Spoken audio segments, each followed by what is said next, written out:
All India chemist and druggist association દ્વારા આજે એક દિવસની રાષ્ટ્રવ્યાપી હડતાળનું એલાન કરવામાં આવ્યું છે, જેમાં જૂનાગઢ શહેરના તમામ મેડિકલ સ્ટોર્સના વેપારીઓ પણ જોડાયા છે. કોરોના સમયે ઓનલાઈન દવાના વેચાણ માટે આપેલી છૂટછાટો રદ કરવા, કોર્પોરેટ કંપનીઓનું ભારે ડિસ્કાઉન્ટ અટકાવવા અને નશાકારક દવાઓનું ઓનલાઈન વેચાણ સંપૂર્ણ બંધ કરવાની માંગ સાથે આ વિરોધ છે.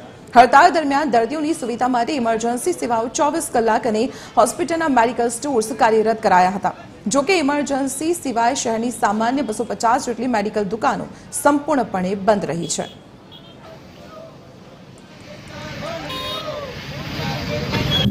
ઓલ ઇન્ડિયા એસોસિએશનના આદેશ મુજબ સમગ્ર ભારતની દવા બજાર બંધ રાખવામાં આવેલ છે. એના અનુસંધાનમાં જૂનાગઢ શહેરની પણ તમામ દવા બજાર દવાની દુકાનો બંધ રાખવામાં આવેલ છે.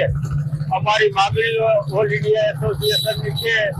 ઓનલાઈન દવાઓનું વેચાણ બંધ કરવાની, કોર્પોરેટ સ્ટોરમાંથી મોટા ડિસ્કાઉન્ટ આપે છે એ બંધ કરવાની અને નશીલી અને નકલી દવાઓ જે વેચાણ થાય છે એ બંધ કરવા માટેની અમારી માંગણી છે.